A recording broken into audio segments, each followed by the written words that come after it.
Hello, hello! Pizza Pax here, and we're back with Throwback Thursday, episode number 38. This week we have, from the Toronto 2001 Worlds, the deck played by Alex Borteh, Finalist. He played Mono Blue Combo. So let's get into this. Okay. Alex Borteh's Mono Blue Combo deck contained 12 1-toughness creatures. These helped hold the board until his Static Orb Opposition combo could lock down his opponent's permanents, clearing the way for a horde of merfolk to pour through for the victory. Woo! This is my kind of deck.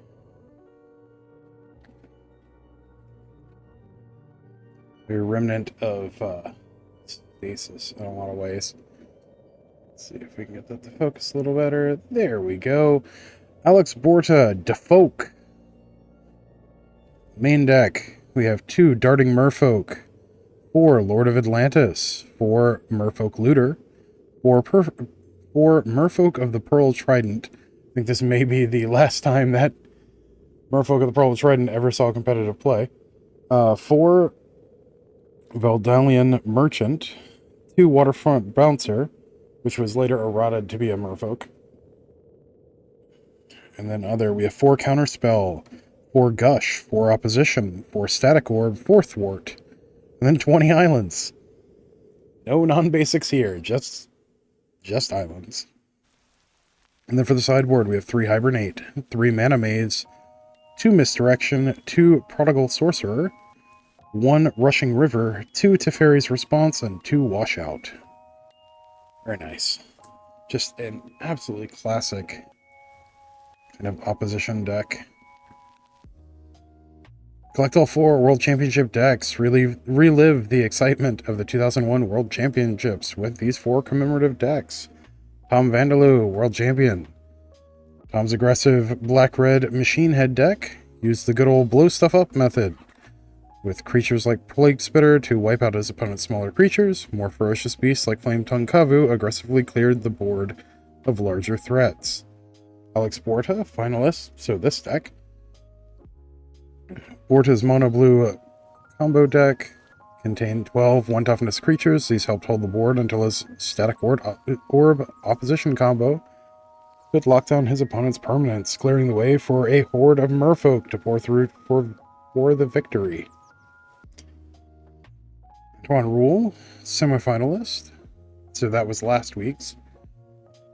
Rule's blue, black, red control deck survived the pressure of the early game with its almost overwhelming card draw capability, and in the end, Nether Spirit kept rising from his graveyard to take down his opponents. And then Jam Tomkani, quarterfinalist, so the episode from 2 weeks ago. Tomkani's green, red, black Fires deck used early mana-producing creatures to play a quick Fires of Yavimaya. Shortly thereafter, Tomkani's hasted big creatures pounded opponents' life totals to dust.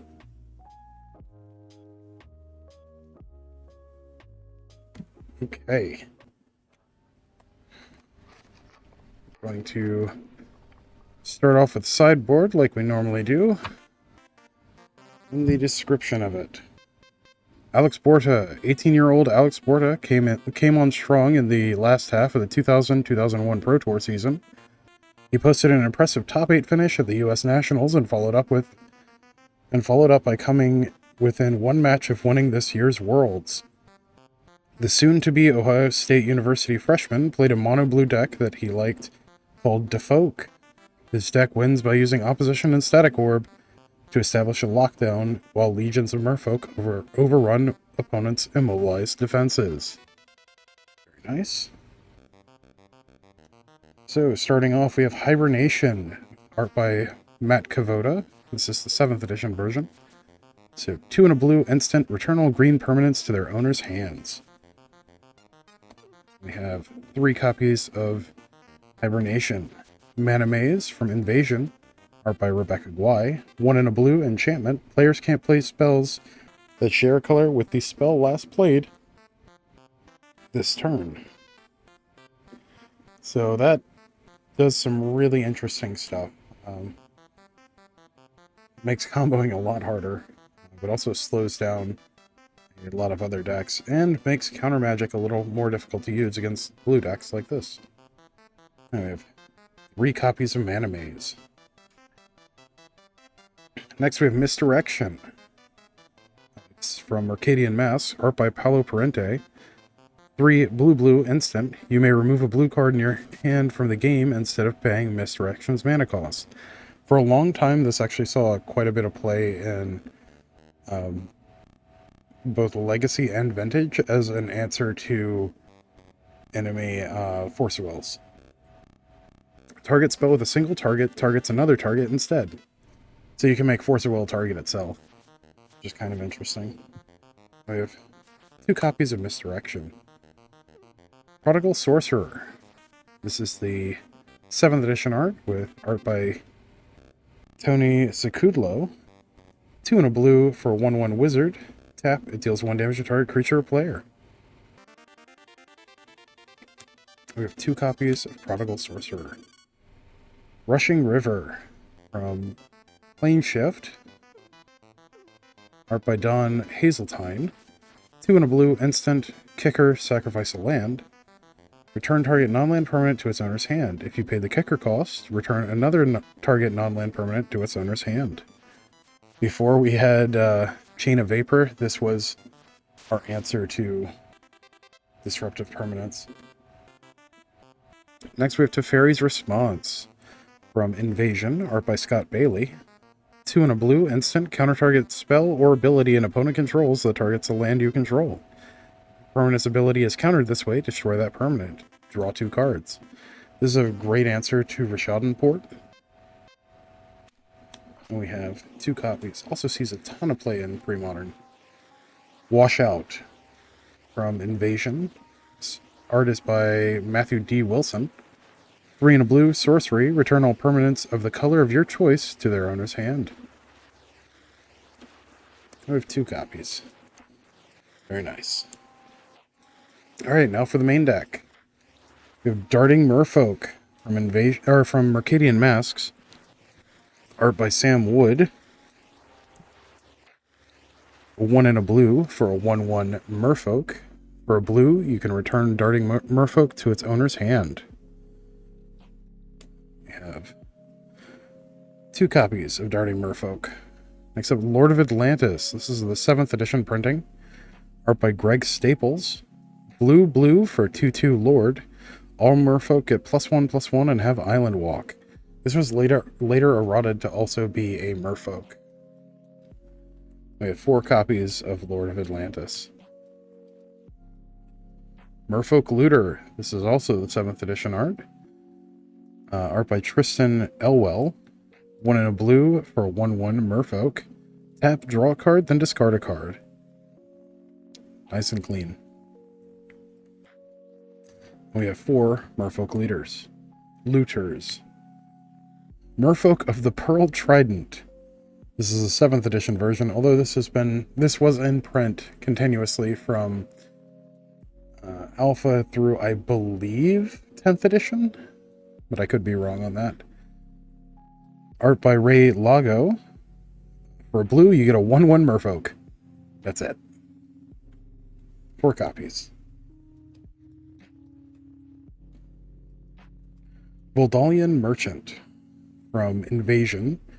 Art by Scott M. Fisher. 1 and a blue for a 1/2 Merfolk. When it comes into play, draw a card, then discard a card from your hand.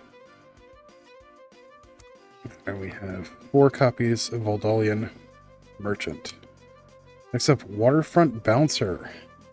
This was later errata to also be a Merfolk. This is from Mercadian Masks. And art by Paulo Parente. 1 and a blue for a 1/1 Spell Shaper. For 1 tap, discard a card from your hand. Or for a blue, tap and discard a card from your hand. Return target creature to its owner's hand. So good to keep bouncing your opponent's stuff. Next up, we have Counterspell. This is the Mercadian Masks version with art by Gaulian. Blue, instant counter target spell. Just the quintessential counterspell. And we have 4 copies. Apparently they decided to split the printings with the 7th edition printing that has art by Mark Romanowski. Excuse me. Except we have Gush from Mercadian Mass, art by Kev Walker. 4 and a blue, instant. You may return 2 islands you control to their owner's hand instead of paying Gush's mana cost. Draw 2 cards. Still one of the most powerful draw cards ever printed. So good, it's actually restricted in Vintage. It sees heavy play in Premodern, and we have 4 copies of Gush. Except we have Opposition. This is the 7th edition printing, but with art by Mark Brill. 2 blue enchantment. Tap an untapped creature you control, tap target artifact, creature, or land. So if you have more creatures than your opponent has permanents, they just don't get to play the game. And we have 4 copies of Opposition. Except we have Static Orb. This is the 7th edition printing. Art by Therese Nielsen. 3 mana artifact. If Static Orb is untapped, players can't untap more than 2 permanents during their untap steps. Very good. So if you have a way of untapping this during your opponent's end step, you get to untap all of your stuff. They don't necessarily get to untap any of theirs. And we have 4 copies of Static Orb. Next up we have Thwart. Also great if you have something like Gush to bounce your own lands. Thwart. This is from Mercadian Mass, art by Christopher Moliere.